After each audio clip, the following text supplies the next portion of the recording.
इसमें हम चार्ट्स देख रहे थे बॉयज एंड गर्ल्स का, जो कौन पहले किसकी हाइट बढ़ती है, बॉयज की कितनी एज में हाइट बढ़ती है, ये हम कर रहे थे कल। ओके, तो कल हमने हाइट का चार्ट देखा था, उसमें हमने देखा था गर्ल्स एडोलेसेंट एज में जल्दी हाइट गेन करती हैं कंपेयर टू बॉयज। बॉयज बाद में करते हैं मगर वो गर्ल्स से कंपैरेटिवली ज्यादा हाइट गेन करते हैं। उसके बाद वेट का चार्ट है, ठीक है। उसमें देखिए टेबल नंबर 1.5, तो chart of children of different ages weight, ये वेट के बारे में बताया है। इसमें भी सेम है आपका इन्फेंसी में, ठीक है। फर्स्ट ईयर ऑफ एज में सेम ही रहेंगे, दोनों में कोई डिफरेंस नहीं होता, वेट सेम ही बढ़ता है। एंड प्री स्कूल ईयर्स में भी वो सेम रहते हैं, लेकिन जैसे ही वो एडोलेसेंट होता है तो गर्ल का जल्दी वेट बढ़ता है, गर्ल की बॉडी में फैट डिपोजिशन ज्यादा आता है पहले, एंड बॉयज के बॉडी में लेट से होता है।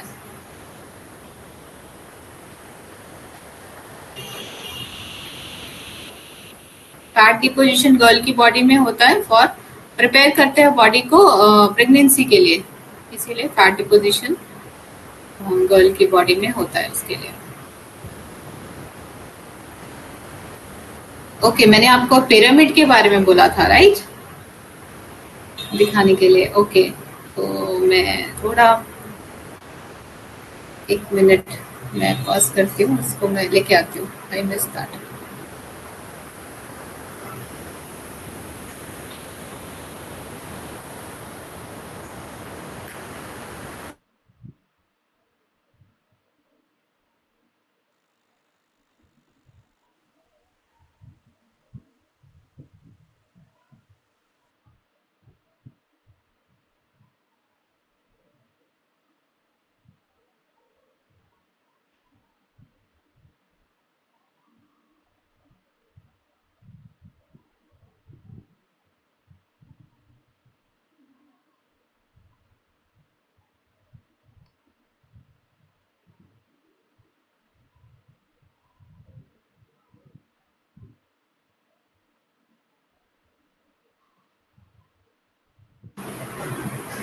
Okay, so this is food pyramid, ठीक है। इसको हम ऐसे रोटेट करके पेशेंट को दिखा सकते हैं, ठीक है।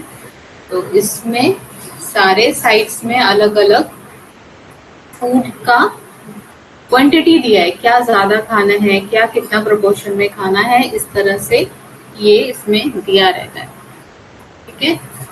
यहाँ पे फर्स्ट देखिए, this is non veg pyramid. इसमें अगर पेशेंट नॉन वेजिटेरियन है तो हम इसमें दिखाएंगे लाइक सबसे ज्यादा प्रोपोर्शन होता है सीरियल का, सीरियल आइटम सबसे ज्यादा प्रोपोर्शन होगा, उसके बाद प्रोपोर्शन होगा मिल्क या फिर मीट का। वेजिटेबल का प्रोपोर्शन तो होगा ही, इसका कोई सब्स्टिट्यूट नहीं है। Everyday we have to take fruits, serving is 100 gram, एक सर्विंग खाना है फ्रूट्स का। पल्सेस इज 30 ग्राम, दाल कितना खाना है, दाल एंड लेग्यूम्स 30 ग्राम। ऑयल कितना खाना है, 5 ग्राम इंटू 5 सर्विंग, यानी कि 5 5 25। आपको ऑयल एंड नट्स कितना खाना है, 25 ग्राम्स, ओके। एंड लास्ट में स्वीट एंड आइसक्रीम, इसका कोई प्रपोर्शन नहीं है and it is not needed, just ये दिया है यहाँ पे, ये that means it is sugar. And यहाँ पे veg diet pyramid, this side is veg diet pyramid. अभी इसमें सबसे बड़ा प्रपोर्शन है सीरियल का। सीरियल में 20 ग्राम इंटू 12, 2 12 24, यानी कि 240 ग्राम ऑफ सीरियल हम एक दिन में खा सकते हैं, okay. This is serial item. Serial item हमने पहले पढ़ा है, इसके अंदर क्या क्या आता है, व्हीट आता है, बाजरा, रागी, जो भी मिलेट्स हैं, जो सीरियल है, rice, roti, everything comes in serial item. Bread भी होता है, लेकिन ब्रेड को हमको फोकस नहीं करना है, but because it is not healthy, तो हमें सीरियल आइटम में से कितना खाना है, 240 ग्राम पर डे, ठीक है। उसके बाद वेजिटेबल आता है। Vegetable is, I am audible to everyone, am I audible? Yes, ma'am. या ओके। वेजिटेबल कितना खाना है? 100 ग्राम का 3 सर्विंग, मतलब 3 मेन मील्स होता है, ब्रेकफास्ट, लंच, डिनर, इन तीनों में 1 सर्विंग, यानी कि 100 ग्राम 100 ग्राम 100 ग्राम करके हमको खाना है वेजिटेबल। ओके, मिल्क कितना खाना है? 200 ml इंटू 3, यानी कि 2 3 600 ml of milk every day हमको खाना है। नाउ पल्सेस सेम ही है इसमें, क्योंकि उसमें नॉनवेज था तो यहाँ पे मिल्क दिया हुआ है, ठीक है। तो पल्सेस सेम ही क्वांटिटी है, 30 ग्राम इंटू 2, यानी कि 60 ग्राम ऑफ पल्सेस हमको खाना है। पल्सेस में क्या आएगा? चना, मूंग, राजमा, कोई भी तरह की दालें, ठीक है। और बेटर होगा अगर हम दाल को स्प्राउट करके खाएं। Next is fruits same quantity, 100 gram per day, everyone have to take 100 gram per day fruits. Okay, seasonal fruit should be taken. Next is oil and nuts. Oil and nuts कितना खाना है? 5 ग्राम into 5, that means 25 gram oil per day per person लेना है। Okay, second last one is sweets and ice cream. ये just given है, लेकिन it is ये इसमें कोई भी क्वांटिटी नहीं दिया है। क्यों? क्योंकि इसको नहीं भी खाएंगे तो कुछ भी नहीं होगा, तो ये हमारा डेली नीड नहीं है। ओके, अब यहाँ पे है, this side is diabetic food pyramid, there are 3 sides. Okay, this is non veg, this is veg and this is diabetic, blue one. Okay, अभी इसमें क्या दिया है? सीरियल आइटम कितना है इसमें? सर्विंग 6 and और मोर। ग्रेन्स कितना खाना है? इसमें ग्रेन्स 6 सर्विंग में दिया है, इसमें क्वांटिटी नहीं दिया है, कितना ग्राम नहीं दिया है, बिकॉज ये हमको खुद से कैलकुलेट करना है अकॉर्डिंग टू पेशेंट, ठीक है। जैसे उसमें 240 ग्राम था, लेकिन इसमें नहीं है क्योंकि इसमें क्वांटिटी कम हो जाती है। मैक्सिमम हम दे पाते हैं 150 ग्राम, ठीक है, 150 टू मैक्स 200, उससे ज्यादा नहीं देना है बिल्कुल। मेरा जनरली पेशेंट को मैं 150 देती हूँ, 50-50-50 करके। ओके, तो यहाँ पे दिया है 6 सर्विंग, तो जो भी सीरियल आइटम है 6 सर्विंग करके देना है। ओके, ताकि उनका जो ग्लूकोज लेवल है वो प्रॉपरली डिस्ट्रीब्यूटेड रहे एंड इंसुलिन का लेवल प्रॉपरली मेंटेन रहे। ओके, उसके बाद आया है यहाँ पे वेजिटेबल कितना है? 3 to 5 सर्विंग। इसमें भी क्वांटिटी नहीं है क्योंकि ये भी वेरी करता है पर्सन टू पर्सन, अगर साथ में रीनल भी है तो चेंजेस हो जाता है, लेकिन देना तो है जरूर, बट सर्विंग में ध्यान रखना है कि 3 to 5 सर्विंग होना चाहिए, ठीक है। तो 3 to 5 सर्विंग होना ही चाहिए। एंड फ्रूट्स कितना है? 2 to 3 सर्विंग। फ्रूट्स इसमें 2 to 3 serving at a time में नहीं देना है, डिवाइड करके देना है, but you can provide like once in a day, वैसे भी करके दे सकते हैं। I mostly give once in a day fruits. Okay, and milk यहाँ पे सर्विंग है 2 to 3 serving, and meat and others ये 2 to 3 सर्विंग। एंड यहाँ पे फैट, स्वीट्स एंड अल्कोहल भी स्पेशली मेंशन किया है, keep your serving small and save them for special treat. Like alcohol is not recommended, कभी भी अच्छा नहीं है। कुछ रिसर्चेस में है कि अल्कोहल को बोल दिया है सेफ है, हार्ट की प्रॉब्लम नहीं होती है, बट ऐसा कुछ भी नहीं है। अभी न्यू रिसर्चेस में ऐसा अप्रूव हो चुका है, it is ultimately harmful for anyone, ठीक है। तो अल्कोहल इसलिए लिखा है क्योंकि आजकल सोशली आपको जितने मोस्टली पेशेंट मिलेंगे वो ओकेजनली अल्कोहल हो सकता है लेते हो, लाइक न्यू ईयर में, होली में, ऐसा कुछ। तो आपको उनको उसी कंडीशन में समझाना है कि वो कितना मैक्सिमम ले सकते हैं और कितना हार्मफुल है वो, इसीलिए यहाँ पे मेंशन किया हुआ है। तो alcohol is restricted, but even though patient is alcoholic, तो उस केस में कैसे रिड्यूस करना है, अल्कोहल के साथ पेशेंट क्या खा सकता है और क्या खाने से उसको कम नुकसान करेगा। ओके, तो लाइक अगर ईयरली अगर उसका शुगर लेवल नॉर्मल है तो हम उसको, अगर मतलब जो हाई क्लास पेशेंट्स होते हैं उनको सोशली समटाइम्स अल्कोहल लेना ही होता है सोशल गैदरिंग के लिए, तो उस केस में हम उनको एडवाइस करते हैं कि आप साथ में सैलेड जरूर लें जब भी खाएं, या तो नहीं खाएं, that is best thing. And but if they are having they have to take some salads with that or sprouts with that or roasted food items with that. Okay, तो मॉडिफिकेशन आपको करना पड़ेगा अकॉर्डिंग टू पेशेंट. ठीक है, आप सीधा बोल देंगे अगर पेशेंट बहुत ही सेलिब्रिटी है कोई, अगर वैसा पेशेंट है और आप बोलेंगे नहीं आप बिल्कुल अल्कोहल नहीं ले सकते, लेकिन उनका लाइफस्टाइल ऐसा है कि उनको लाइक वंस इन 6 मंथ ऐसा लेना पड़ता है, तो आपको फिर उसी में उनको समझाना पड़ेगा कि वो कैसे करके उसको ले ताकि उनको कम नुकसान करे. Okay, so this is food pyramid. ये मुझे एक MR ने गिफ्ट किया था, मेडिकल रिप्रेजेंटेटिव ने, तो इसमें बहुत ही अच्छे से दिया हुआ है. ये आपको कॉलेजेस वगैरह में भी दिख जाते हैं या फिर बुक्स में, हर डायबिटिक की बुक में या डाइट की बुक में आपको ये मिलेगा. देखिए आपको यहाँ पे नोट्स में भी दिया हुआ है. अभी हम नोट्स में जाते हैं.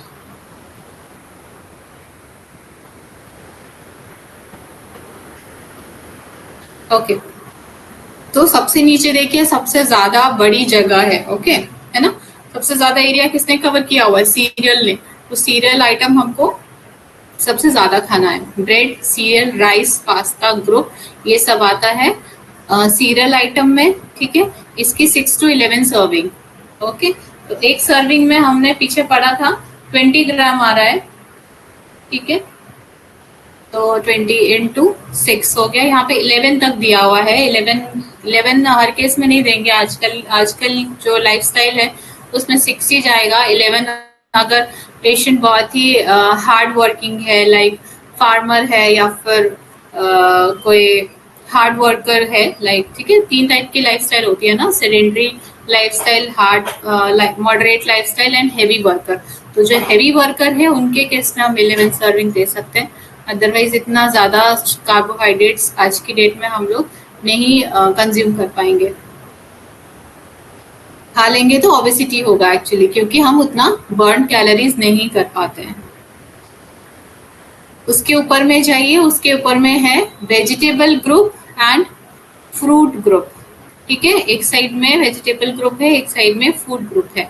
ठीक है, तो इसका 3 सर्विंग आपको लेना है. इसमें अराउंड आपको 100 ग्राम वेजिटेबल्स लेना है एंड 100 ग्राम आपको फ्रूट्स लेना है.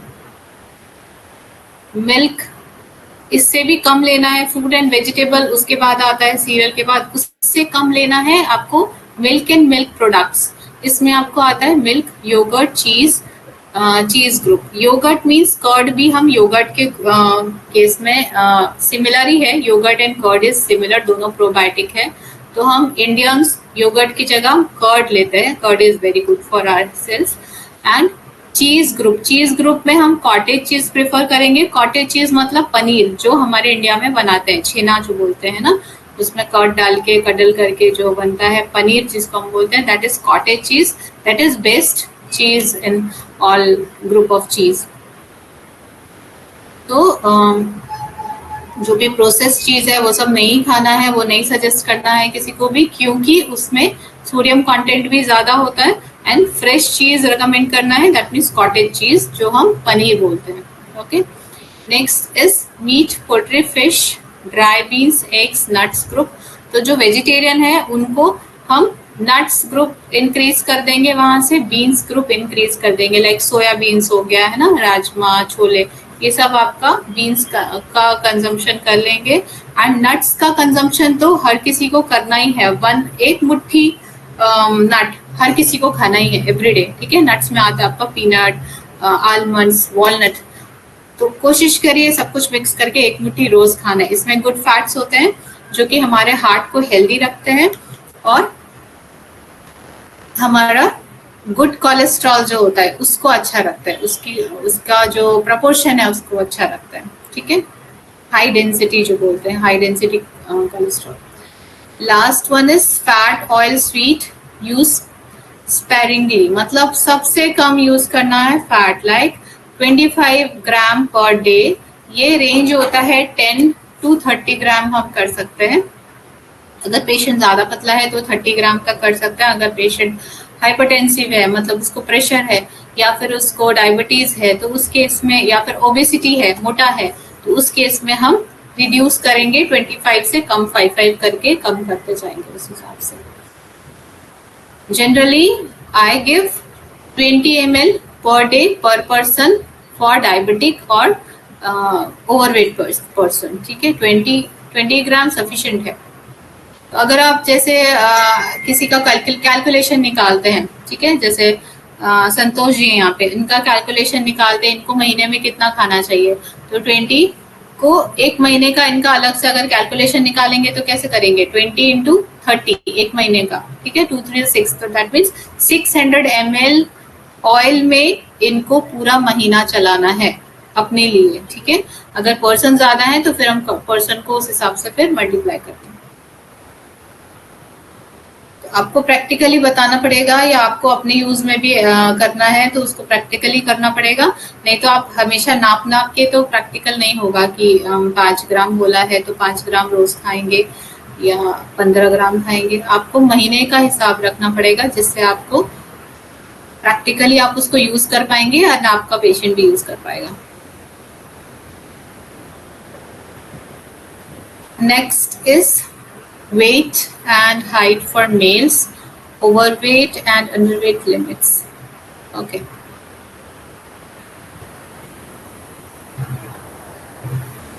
It have been rounded off to the nearest half kilogram. Overweight and underweight limits are calculated for more within column 2 by adding the subtract 20%. Okay. First column is for height in centimeter. Okay. तो एक मान लीजिए जैसे मेरी height है 160 centimetre है। Okay, तो 160 centimetre के पर्सन की, वुमेन की, ये आई थिंक ये मेल का दिया हुआ है, first one is for male, तो उनके लिए होना चाहिए 53 kg। ओके, इसका एक फॉर्मूला भी है, इतना तो आप याद नहीं करेंगे, मैं आपको फॉर्मूला बता दूंगी कि कैसे हम उसका हाइट आइडियल बॉडी वेट निकालते हैं, एक एवरेज है, आप लिख लीजिए इसको, मैं बोलती हूँ एवरीवन इसको नोट कर लिए फॉर्मूला को, इजी फॉर्मूला है जो जनरली इंडिया में फॉलो होता है, that is height in centimetre minus 100। ये फॉर्मूला लेकिन हम अबव 15 ईयर्स ही फॉलो कर सकते हैं। 15 ईयर्स लाइक एडोलेसेंट एज जब हाइट ऑलमोस्ट हो जाती है 16 ईयर के बाद के लोगों में हम ये फॉलो कर पाते हैं, उससे छोटे में हम ये फॉलो नहीं कर पाएंगे। तो एडल्ट्स के लिए वेट निकालने का आइडियल फॉर्मूला है हाइट इन सेंटीमीटर माइनस 100। अगर मेरा हाइट है 160 सेंटीमीटर, उसमें मैं 100 माइनस कर दूंगी तो मेरा आइडियल बॉडी वेट हो जाएगा 60 kgs। ओके, तो ये एक आइडियल फॉर्मूला है, इजी फॉर्मूला है जिसको हम इजीली निकाल सकते हैं। एंड एक और है BMI मेथड होता है, BMI भी आप लिख सकते हैं, अगर इसमें दिया है तो करना ही पड़ेगा, अदरवाइज मैं लिखवा देती हूँ। BMI का फॉर्मूला होता है, ये थोड़ा लेंदी है, उतना प्रैक्टिकल नहीं है, जहाँ पे सिस्टर्स मिलता है हम लोग को जैसे क्लिनिक्स में, तो सिस्टर्स लोग निकाल के दे देता है। इसका फॉर्मूला होता है हाइट, आप फॉर्मूला लिख लीजिए एक बार, आप लोग ने लिख लिया ये वाला फॉर्मूला जो मैंने बताया, जो जनरली फॉलो होता है क्लिनिक्स में, height in centimetre minus 100 is equal to ideal weight जो भी होगा। ठीक है, जैसे फर्स्ट वन हम एग्जांपल के लिए लेते हैं, 148 सेंटीमीटर का कोई इंसान है, उसका आइडियल बॉडी वेट होगा 48 kgs। ठीक है, इसमें हम 5 प्लस माइनस कर सकते हैं आराम से, क्योंकि सिर्फ 1 kg कम ज्यादा होने से ऐसा नहीं कि ओवरवेट हो जाएगा। ये एक रफ आइडिया के लिए ये यूज किया जाता है। एंड सेकेंड फॉर्मूला जो वर्ल्ड वाइड यूज किया जाता है, दैट इज, लिखिए BMI का formula of BMI, you have to write formula of BMI, body mass index।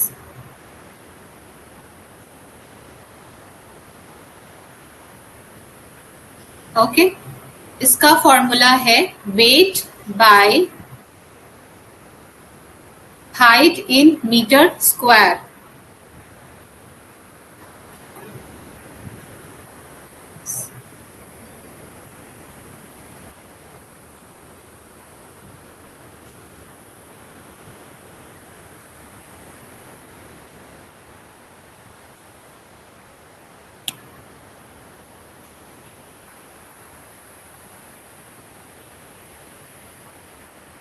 है। अभी अभी मेरा पेन ये स्क्रीन पे चल नहीं रहा है, मैं इसको कल एक बार लिख के दिखा दूंगी, आप मुझे रिमाइंड कराइएगा। तो अभी मैं वर्बली बोलती हूँ तो आप नोट डाउन करिए। बीएमआई का फुल फॉर्म है बॉडी मास इंडेक्स। फॉर्मूला है वेट इन केजी, वेट होगा केजी में बाय, अच्छा मैं आपको एक पेपर में लिख के शो करती हूँ, वेट अ मिनट।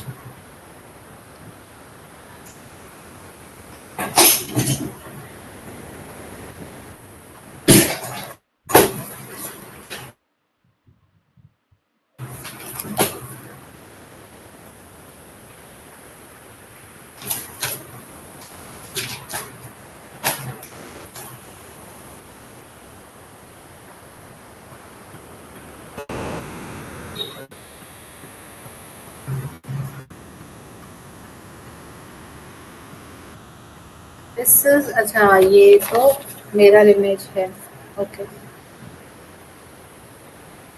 ऊपर भी लिखा है weight, wait in KG,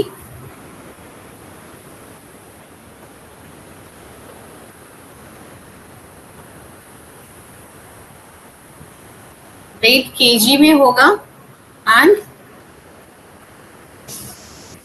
height जो होगा वो मीटर स्क्वायर में होगा। फिर हम इसको सॉल्व करेंगे, ये एक बार कल अच्छे से मैं करवा दूंगी। जैसे मान लीजिए एक एग्जांपल लेते हैं, 53 मेरा वेट है, मैंने लिख लिया अपना वेट 53, उसके नीचे मेरी हाइट है 160, 160 मेरी हाइट है, मगर ये सेंटीमीटर में है। अभी मुझे इसको मीटर में कन्वर्ट करना है क्योंकि जो फॉर्मूला है उसमें तो मीटर है, तो 53 को हम सेंटीमीटर में कन्वर्ट करेंगे तो हो जाएगा 1.6, ठीक है। 1.6 मीटर का में 160 सेंटीमीटर होता है, इसका फॉर्मूला होता है, जस्ट आपको पॉइंट इधर शिफ्ट करना होता है, 2 पॉइंट इधर शिफ्ट करना होता है। ये हो गया फॉर्मूला आपका, इसमें हमको स्क्वायर करना है, फिर हम इसको लिखेंगे 53 बाय 1.6 को सॉल्व करेंगे तो आता है 1.6 इंटू 1.6 करेंगे क्योंकि ये स्क्वायर है।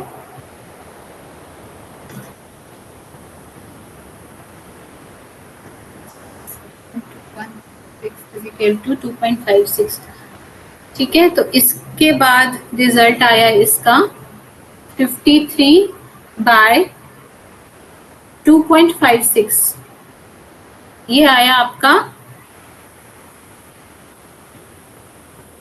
मीटर, ये आया आपका मीटर स्क्वायर का रिजल्ट। अभी इसको सॉल्व करेंगे, 53 divided by 2.56 is equal to 20 आया मेरा BMI 20.7, that means it is normal, 20.7 is normal, ठीक है। तो आपका BMI अगर 18 से 24 के बीच में है, इसका मतलब आप की जो बॉडी आपका बॉडी वेट नॉर्मल है, आइडियल है, ओके। तो एक रेंज दिया है काफी सारा, उसके बीच में होने से नॉर्मल है। अगर 18 से कम BMI आता है तो पर्सन अंडरवेट होगा, अगर 25 से ऊपर होगा तो पर्सन ओवरवेट होगा, और अगर इसको सॉल्व करके 30 एंड अबव आता है तो पर्सन ओबेज होगा। ओबेज मीन्स ऐसी कंडीशन जब पर्सन को बीमारी होने के बहुत ज्यादा चांसेस होते हैं। एक लेवल है ओवरवेट का, उससे भी ज्यादा अगर वेट बढ़ता है तो उसको कहते हैं ओबेज। इसमें ओबेज नहीं दिया हुआ है, अंडरवेट, ओवरवेट दिया, अंडरवेट दिया है, ओके।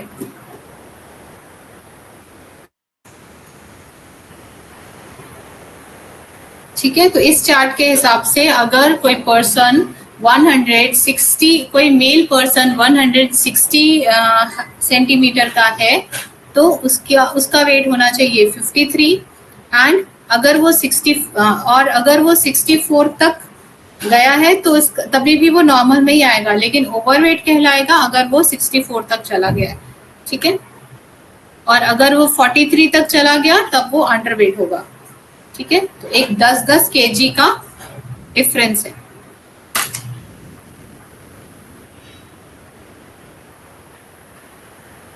तो आपको पता होना चाहिए तो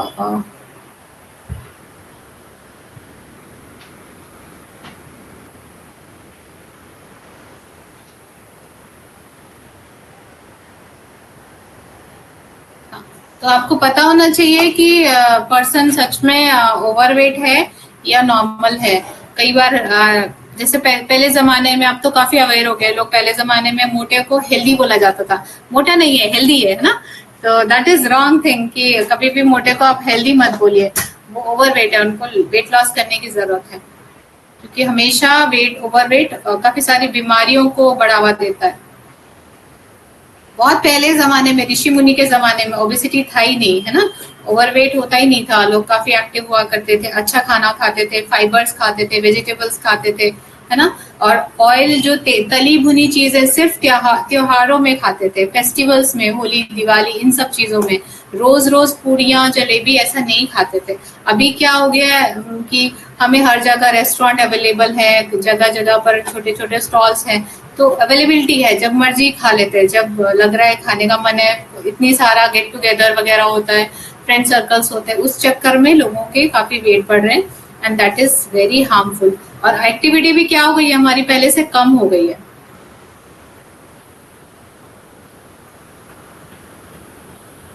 तो हम एनर्जी तो कम बर्न कर रहे हैं, लेकिन हम खा ज्यादा रहे हैं। तो हमें क्या करना है, हमें उतना ही खाना है जितना हम बर्न करें, तो हमारा जो वेट है वही रहेगा, ठीक है।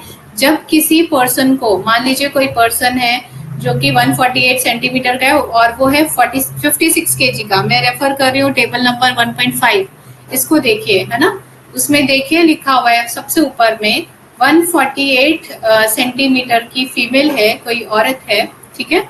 मान लीजिए कोई भी नाम रख लीजिए उसका, लाइक सीमा, ठीक है। तो एक सीमा है जिसका सीमा है कोई फीमेल, उसका हाइट है 148 सेंटीमीटर, लेकिन वेट है उसका 56। तब वो क्या हो गई है, ओवरवेट हो गई है। अब मुझे इसका वेट लॉस करना है, ठीक है। तो अब वो एवरीडे मान लीजिए कि वो खा रही है 3000 किलो कैलोरीज, तो जितना खा रही है और वो खर्च कम कर रही है, तो क्या हो रहा है, रोज जो खा रही है थोड़ा खर्च कर रही है, 3000 कैलोरीज खा रही है, लेकिन वो खर्च कर रही है सिर्फ 2000 कैलोरीज, ठीक है। तो हर रोज 1000 कैलोरीज क्या हो रहा है, उसकी बॉडी में स्टोर होते जा रहा है, स्टोर होते जा रहा है। तो क्या होता जाएगा, उसका वेट बढ़ता जाएगा, बढ़ता जाएगा। अभी हमको क्या करना है, अगर वो 3000 खा रही है, हमको इसको रिड्यूस करके 2500 में लेके आना है, 2500 करना है। ग्रेजुअली कम करेंगे कैलोरी इंटेक, एकदम से नहीं करेंगे। फिर वो 2500 खा रही है तो थोड़ा स्टोर हो रहा है, उसके बाद धीरे धीरे हम 2000 में लेके आएंगे उसको। 2000 में क्या होगा, जितना वो खा रही है उतना ही खर्च कर रही है, तो स्टोर होना बंद हो जाएगा। उसके बाद फिर और थोड़ा रिड्यूस करेंगे, 1800 में लेके आएंगे। फिर क्या होगा कि वो खा रही है जितना, उससे ज्यादा खर्च कर रही है। तो खर्चा कहाँ से कर रही है, वो जो बॉडी में फैट स्टोर है उसको यूज करके एनर्जी वो खर्च कर रही है। ओके, तभी वेट लॉस होगा। जितना हम खा रहे हैं उससे ज्यादा खर्च करेंगे, तभी वेट लॉस होगा, ठीक है। और वेट गेन के केस में हम जितना खा रहे हैं, ठीक है, उससे कम खर्च करना है, तब वेट गेन होगा। तो जब भी वेट लॉस करना है तो हमें एनर्जी खर्च करने पे भी ध्यान देना है। और ऐसा खाना है जिसमें फाइबर ज्यादा हो। जब भी हम अगर फाइबर ज्यादा खा रहे हैं डाइट में, तो फाइबर लाइक एब्जॉर्प्शन हेल्दी चीजों को करने देता है, लाइक विटामिन मिनरल तो अच्छे से एब्जॉर्प्शन होता है क्योंकि गट जो है हेल्दी रहता है, एंड फैट डिपोजिशन कम होने देता है। तो हमारा वेट लॉस करने में हमें इजी होता है और एक हेल्दी बॉडी वेट बनता है। आई होप एवरीवन सबको क्लियर हो गया, I think. Yes, ma'am. Okay, very good. Yes, ma'am. Yes, ma'am. तो द मंत्र ऑफ हेल्दी बॉडी क्या करना है, every day we have to do exercise at least 15 to 20 minutes. Every day we have to take fibers, must have to take fibers, ठीक है, जिससे gut health अच्छा रहे। जो सारे ग्रुप्स हमने पढ़े सब में से थोड़ा थोड़ा प्रोपोर्शन खाना ही है। जनरली इंडिया की डाइट में क्या लोग कर देते हैं, जनरली फीमेल्स क्या करते हैं, फ्रूट स्किप कर देते हैं, अपना फैमिली को दे देते हैं, अपने बच्चे को पहले दे देते हैं, खुद नहीं खाते। वैसे ही फैमिलीज में देखा गया बच्चे भी फ्रूट्स नहीं खाना चाहते, क्योंकि वो देखते हैं उनको तो अच्छा अलग ट्रीटमेंट मिल रहा है, पेरेंट्स तो नहीं खा रहे, दैट मीन्स कुछ तो है गड़बड़। तो दे थिंक कि ये उतना इम्पोर्टेंट नहीं है। तो अगर सब साथ में बैठ के खाएंगे तो उनमें भी अच्छी हैबिट ग्रो होगी, और वो उस चीज में जैसे नखरा नहीं करेंगे। Okay, that is important, they will feel कि उनको स्पेशल नहीं कहा जा रहा है कि ये खाओ ये खाओ ये खाओ, है ना। तो you have to take fruits in your daily diet. थोड़ा ही खाना है, 100 gram, but you have to take every day. 100 to 200 gram is required, ठीक है।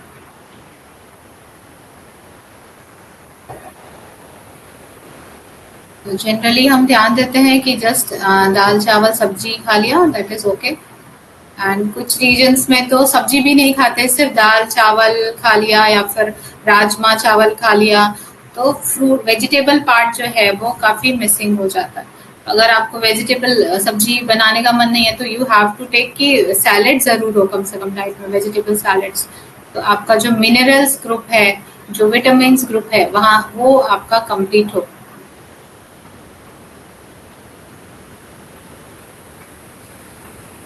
Okay, now classification of carbohydrates. अब कार्बोहाइड्रेट्स में क्लासिफिकेशंस हैं, बहुत टाइप के कार्बोहाइड्रेट्स हैं, सिंपल कार्बोहाइड्रेट्स हैं, कॉम्प्लेक्स कार्बोहाइड्रेट्स हैं, ठीक है। Classification of carbohydrate. Energy must be supplied regularly to us through the diet for our survival and maintenance of life, and to carry out all activities jointly termed as work. Our body derives energy from the catabolism of energy yielding nutrients, carbohydrate, lipid, proteins, ठीक है।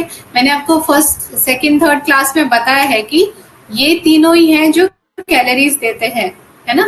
Carbohydrate, protein and lipids कितना कितना देते हैं वो भी बताया है ना।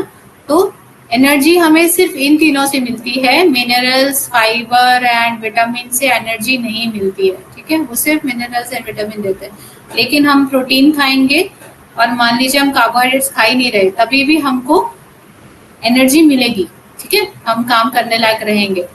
तो तीनों ही एनर्जी देते हैं, कार्बोहाइड्रेट, लिपिड एंड प्रोटीन्स, ठीक है। लेकिन जो कार्बोहाइड्रेट है उसका काम है सिर्फ एनर्जी देना, और कोई काम नहीं है। लिपिड का काम है स्टोर होना बॉडी में बाद के यूज के लिए, और बॉडी में एक लेयर बना के रखना जिससे ऑर्गन को प्रोटेक्शन मिले।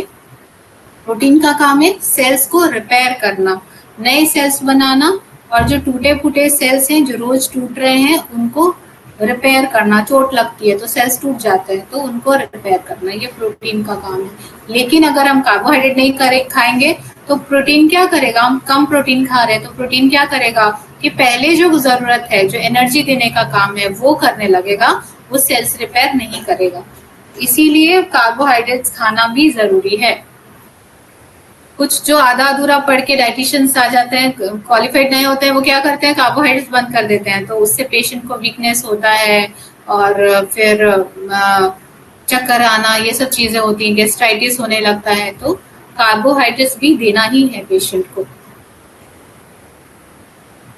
Among these, carbohydrates are the single most abundant source of dietary energy, comprising 50 to 70% of total energy intake of different populations. We will learn about the different types of carbohydrate, their utilization by the body, and how glucose homeostasis is maintained.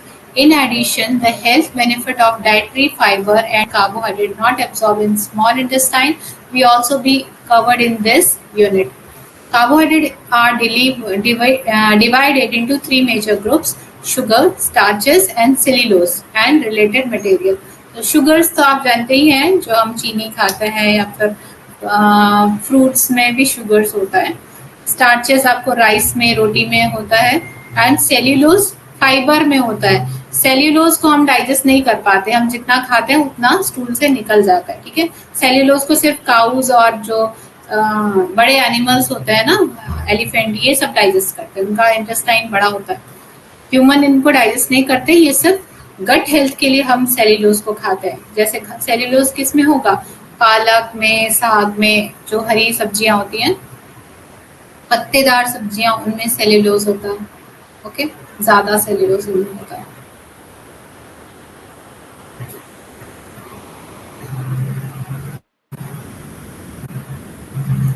Now carbohydrates are compound of carbon, hydrogen and oxygen, and their chemical structure are all based on a common unit of glucose.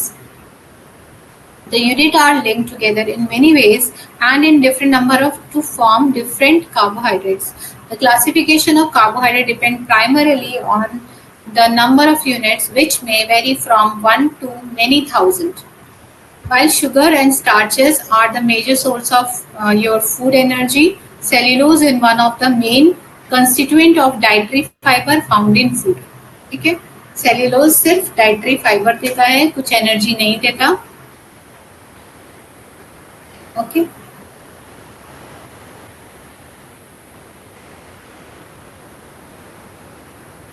Now sugars. Sugars किस में होते हैं? Sugar के भी types है, monosaccharide, disaccharides. Okay, तो monosaccharide मतलब one, mono मतलब वन, डाई मतलब टू, इसमें मोनो में एक सेकेराइड होगा। और सिंपल शुगर, मोनो मतलब सिंगल होगा तो आसानी से डाइजेस्ट हो जाएगा, आसानी से ब्लड में चला जाएगा। तो glucose also known as dextrose is found naturally in fruits and plants juices and in the blood living animal. हमारे खून में भी रहता है ग्लूकोज हमेशा, तभी हम बोल पाते हैं, काम कर पाते हैं। Most carbohydrates in food are ultimately converted to glucose after digestion. Glucose can also be manufactured from starch by the action of acid or specific enzyme. Artificially manufactured glucose syrup, also known as liquid glucose, are used to manufacture food like soft drink, jams and sugar confectionery. Fructose क्या है? Fructose means जो हमको fruits में जो sugar मिलता है, that is fructose. ठीक है, फ्रूट में जो हमको मीठा लगता है ना, तो उनमें फ्रुक्टोज होता है, इस वजह से वो मीठा लगता है और वही कैलोरीज देता है।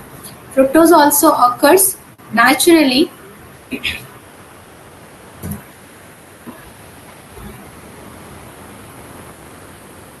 फ्रुक्टोज जबकि भी फास्ट होता है, हम फ्रूट जूसेस खाते हैं ना, तो हमें एनर्जी आ जाती है। तो कहाँ से आती है? फ्रुक्टोज से। फ्रुक्टोज हमें तुरंत एनर्जी ब्लड में दे देता है। Fruits and vegetables and specially in Honey, Honey में बहुत ज्यादा फ्रुक्टोज है। फ्रुक्टोज हनी में कहाँ से आया? फ्लावर से। फ्लावर ने फ्रुक्टोज बनाया था, तो उसको हनी बी ने एक्सट्रैक्ट कर लिया और फिर हम हनी को खा लेते हैं, तो वहां से हमको मिल जाता है fructose. It is the sweetest sugar. It is also a component of sucrose and is also present in commercial high fructose syrup. Galactose is a part of lactose and does not occur in free state. Galactose हमको अलग से नहीं मिलेगा। जो दूध होता है, milk, वो मीठा लगता है हल्का, उसका स्वीटिश टेस्ट होता है, तो वो किस वजह से लगता है? गैलेक्टोज होता है उसमें, उसकी वजह से। ठीक है, बट अगर हम चाहेंगे कि गैलेक्टोज अलग से निकाल के अलग से पी लें, तो ऐसा पॉसिबल नहीं है। गैलेक्टोज हमको सिर्फ मिल्क से ही मिलेगा।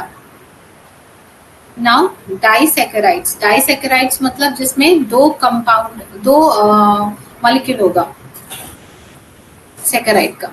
Disaccharide consist of two monosaccharide. Monosaccharide मतलब वन सेकेराइड, तो मोनो के दो होंगे, इसमें मोनो दो मिलके डाइसेकेराइड्स बनाएंगे।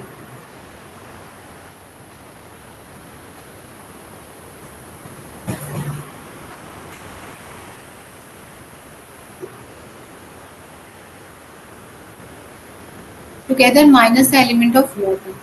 Disaccharide consists of two monosaccharides linked together minus the element of water. Sugar occurs naturally is sugar cane and sugar beet. जो beet root होता है ना, उसमें भी sugar content होता है, and is lesser amount of fruits and some root vegetable. Root vegetable मतलब भी like yam होता है, कच्चू बोलते हैं उसको, या फिर एलिफेंट फुट बोलते हैं, शकरकंद बोलते हैं, ये सब इनमें भी ये डाइसैकेराइड्स होता है, ठीक है, इनमें भी शुगर कंटेंट होता है।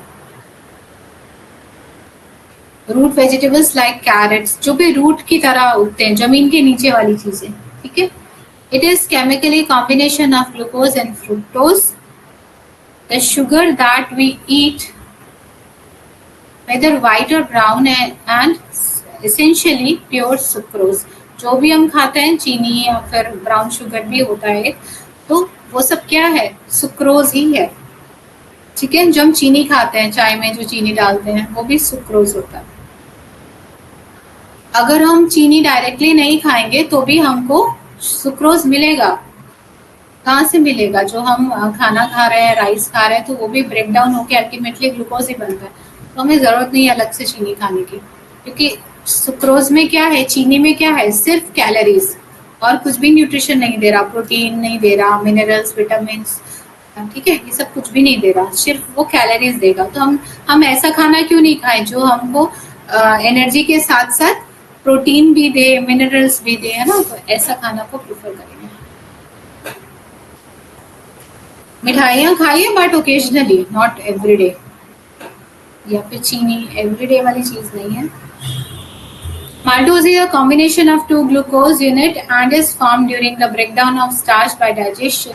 Malt is also formed when grain is germinated for production of malt liquor. Like malt क्या होता है, जो गेहूं होता है, तो उसका एक प्रपोर्शन है माल्ट, उसको हम फर्मेंटेशन करा जाता है, जर्मिनेशन किया जाता है, फिर फर्मेंटेशन करके उससे बियर बनाई जाती है, तो वो भी एक काइंड ऑफ माल्टोज है। लैक्टोज क्या होता है, लैक्टोज तो आपने छोटे, जब आपके बच्चे होंगे छोटे, तब से सुना होगा लैक्टोज, लैक्टोज वगैरह, तो दैट मीन्स मिल्क, मिल्क में लैक्टोज होता है। It is a combination of glucose and galactose. Galactose मतलब वो मिल्क में है, जो भी चीज है वो मिल्क का पार्ट है, and occurs only in milk including human milk. It is less sweet than sucrose and glucose, ठीक है। जो मिल्क होता है, क्या वो इतना मीठा होता है जितना चीनी होता है, नहीं, तो वो उतना मीठा नहीं होता है, लेकिन वो मीठा होता है, तो that is also kind of sugar. अभी प्रॉपर्टीज ऑफ शुगर क्या होगा, क्या क्या चीजें होती हैं शुगर्स में। All sugars dissolve in water, हम अगर उसको मिक्स करेंगे वाटर में तो वो मिक्स हो जाएगा, and are varying sweet in taste. इनकी वैरायटी बहुत है, कोई थोड़ा मीठा है, कोई ज्यादा मीठा है, कोई डिफरेंट काइंड ऑफ मीठा है, जैसे गुड़ का टेस्ट और चीनी का टेस्ट दोनों डिफरेंट है। They form white in white और कलरलेस, वाइट भी हो सकता है, कलरलेस भी हो सकता है, क्रिस्टल्स में भी हो सकता है, okay. Can be modified by cooking, caramelization, हमने कैरामलाइजेशन मतलब उसको कुक करेंगे तो ब्राउन जैसा हो जाता है, उसको कैरामलाइजेशन बोलते हैं। Sugar are a readily available source of energy and sweetness and also widely used in food industry. Sugar जो है food industry में बहुत ज़्यादा यूज होता है। क्यों यूज होता है, क्योंकि हम कंज्यूम बहुत करते हैं शुगर्स। कहीं बाहर जा रहे हैं तो चिप्स एक पैकेट ले लिया या फिर जूस ले लिया, तो दैट इज इंडस्ट्री में डिमांड ज़्यादा है, इसीलिए प्रोडक्शन भी ज़्यादा है, और उसकी एडिक्शन भी हो जाती है, आदत लग जाती है, लत लग जाती है, इसीलिए भी लोग ज्यादा खरीदते हैं, और इंडस्ट्री वाले अच्छे अच्छे ऐड दिखा के हमें और एडिक्टेड करते हैं और हम उसको खरीदते हैं। Like jam making, canning, freezing, biscuits, cake, soft drink, chocolates to provide texture and consistency. तो ये केक, सॉफ्ट ड्रिंक, इन सब में क्या है, चॉकलेट्स में क्या है, शुगर्स है, okay. So now it is 7:51. आज के लिए हम इतना ही करते हैं। कुछ क्वेरीज करिए, अभी कुछ क्वेरीज है तो 10 मिनट्स है अभी।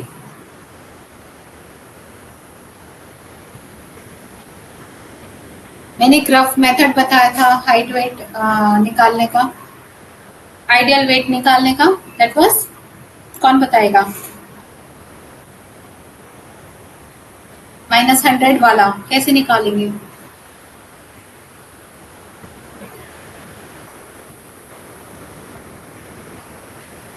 Ma'am madam height in centimetre, इसको इसमें से 100 को माइनस कर देंगे और फिर जो भी आएगा वो हमारा आइडियल वेट होगा। Very good. ठीक है, बीएमआई का लिखा है आपने फॉर्मूला? हाँ जी मैम, बीएमआई का लिखा है वेट वेट को divided by height in metres square, very इसको गुड। स्क्वायर करें।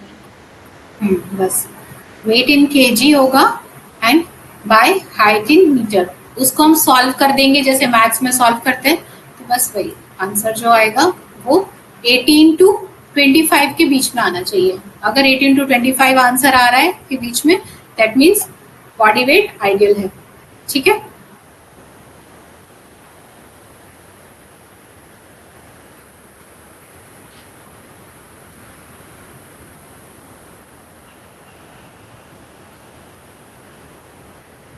आपने लैक्टोज इंटॉलरेंस के बारे में सुना होगा। उस केस में क्या होता है, दूध नहीं पचता है। दूध में क्या होता है, एक कंपोनेंट है लैक्टोज, तो वो इंटेस्टाइन को जाके इरिटेट करता है और उसकी वजह से पेशेंट को उल्टी हो सकती है, पेट दर्द हो सकता है, लूज मोशन हो सकता है। ठीक है, तो वो लैक्टोज इंटॉलरेंस है। बीएमआई का मैम इसको फुल फॉर्म? हाँ जी बोलिए। मैम इसको लैक्टिक एसिड भी बोलते हैं शायद। नहीं नहीं नहीं, दोनों बिल्कुल अलग है। मैं डिफरेंस बताती हूँ। लैक्टोज जी जो मिल्क में होता है, ठीक है, अगर हम उसको दही जी बना देते हैं, ठीक है, एक बैक्टीरिया है लैक्टोबैसिलस, ठीक है, वो हम जी वो दही में होता है, तो हम थोड़ा सा उसमें वो बैक्टीरिया डाल देते हैं, मतलब थोड़ी सी दही डाल देते हैं दूध में, ठीक है, एक ऑप्टिमम टेम्परेचर देके, मतलब हल्का गर्म उसमें डाल देंगे तो पूरे में वो बैक्टीरिया फैल जाएगा और उसको कडलिंग कर देगा, उसको गाढ़ा कर देगा। तो वो जो लैक्टोज हुआ करता था मिल्क में, वो चेंज होके बन जाएगा लैक्टिक एसिड। ठीक है, तो जिसको भी लैक्टोज इंटॉलरेंस है उसको लैक्टोज से है मगर लैक्टिक एसिड से नहीं है, तो वो कर्ड खा सकता है। ओके मैम, ठीक थैंक है, यू। ठीक है मैम। एंड लैक्टिक एसिड में जो लैक्टोबैसिलस है, that is very good for our intestine. हमारे इंटेस्टाइन में बैक्टीरिया चाहिए होता है इंटेस्टाइन को हेल्दी रखने के लिए। तो जो लैक्टोबैसिलस है हमारा फ्रेंड है, एक तरह से फ्रेंड बैक्टीरिया है, तो वो हमारी बॉडी को बहुत अच्छा रखता है। जब आप देखेंगे किसी को एंटीबायोटिक्स चलते हैं, है ना, तो तब क्या होता है, लूज मोशन होने लग जाती है। तो उस केस में अगर हम साथ में कर्ड खिला रहे हैं, आजकल लैक्टोबैसिलस पाउडर फॉर्म में भी आता है, आजकल क्या बहुत 15 साल से आ रहा है, तो हम वैसे भी दे सकते हैं, नहीं तो दही तो बहुत इजीली अवेलेबल है हर घर में, तो दही के फॉर्म में दे सकते हैं, तो जो लूज मोशन होती है वो नहीं होगा। और अगर डॉक्टर ने उनको एंटीबायोटिक के साथ अगर विटामिन बी दिया है ना, B complex, generally doctor B complex साथ में देते हैं, तो क्या होता है, वो जो बैक्टीरिया है हमारे पेट में पहले से, वो मरते नहीं है। लेकिन अगर हम एंटीबायोटिक खाली खाते हैं, विटामिन बी छोड़ देते हैं, तो वो बैक्टीरिया मर जाता है। ठीक है, तो वो जो बी विटामिन बी है वो बैक्टीरिया को ग्रोथ में हेल्प करते हैं। तो अगर या तो विटामिन बी खाओ साथ में, नहीं तो लैक्टोबैसिलस तो खाना ही है, that is very good for our health. तो अभी समर से है, कोशिश करिए घर में सभी को दही दीजिए। मैम एक चीज और, मेरा क्वेश्चन एक और है मैम, जैसे जिनको कफ बना रहता है तो उनको दही खाना चाहिए या नहीं? देखिए, जिनको कफ होता है दही से कुछ भी रिलेशन नहीं है उसमें, अगर वो रूम टेम्परेचर पे है। अगर आप ठंडा देंगे तो जो जी गले में बैक्टीरिया है जो कफ को प्रोड्यूस कर रहा है बार बार, है ना, कफ तो हमारा गला ही प्रोड्यूस कर रहा है, ठीक है, जो बैक्टीरिया है उसको हटाने के लिए बॉडी कफ प्रोड्यूस कर रहा है, बलगम जो बोलते हैं, ठीक है, तो उसमें आराम देने के लिए वो कफ प्रोड्यूस कर रहा है, बलगम प्रोड्यूस कर रहा है, ताकि वो उसके साथ मिक्स होके वो बैक्टीरिया मर जाए। ठीक है, तो इसीलिए वो प्रोड्यूस कर रहा होता है। तो अगर हम उस केस में ठंडा खाते हैं तो क्या होगा, जो बैक्टीरिया है उसको अच्छा टेम्परेचर मिल जाता है और ग्रो होने का, ठीक है, तो वो और ज्यादा ग्रो होता है। तो अब ज्यादा बैक्टीरिया ग्रो होगा तो हमारी बॉडी क्या करेगी, उसको खत्म करने के लिए म्यूकस ज्यादा बनाएगी, वो बलगम ज्यादा बनाएगी, तो इस तरह से वो ज्यादा बनता है। ठीक है, तो ठंडा नहीं खाना है, नॉर्मल रूम टेम्परेचर आप खाइए। साइट्रिक एसिड, जो भी साइट्रिक चीजें होती हैं खट्टी, तो थोड़ा सा क्या होता है, गले को थोड़ा सेल्स को थोड़ा छिल देता है ना, थोड़ा सा क्लीन करता है ज्यादा, है ना, आप देखेंगे नींबू वगैरह चीजों को क्लीन करता है, तो गले को भी वो क्लीन करता है, थोड़ा सा लेयर को क्लीन करता है। तो उससे क्या होगा, वो बार बार क्लीन कर रहा है, तो फिर म्यूकस और प्रोड्यूस होता है उस केस में। तो नींबू वगैरह जो ठंडे पानी में नींबू वगैरह अवॉइड करना है। अगर हो चुकी है सर्दी, उसके बाद म्यूकस प्रोड्यूस, सर्दी से कुछ प्रॉब्लम नहीं है, स्पेशली अगर बलगम प्रोड्यूस हो रहा है, कफ प्रोड्यूस हो रहा है, तब हमको नींबू बंद कर देना, नहीं तो वो और जमा देगा उसको और ज्यादा प्रेसिपिटेट कर देगा। अगर सिर्फ सर्दी खांसी है जिसमें बलगम प्रोड्यूस नहीं हो रहा है, तब आप नींबू, गर्म पानी के साथ नींबू आप दे सकते हैं, तो विटामिन सी हेल्प करेगा उसको ठीक करने में। कोविड के टाइम में हम लोग को जो केसेस होते थे, तो मोस्टली में गर्म पानी में नींबू बोला है, ऐसे साइट्रस फ्रूट, संतरा, मौसमी सब हमने बंद कर दिया था उस केस में, क्योंकि संतरा मौसमी जनरली हम ठंडा ही खाते हैं, तो उस टाइम वो बलगम प्रोड्यूस नहीं करे, तो वो बंद कर दिया था। Thank you ma'am. ओके।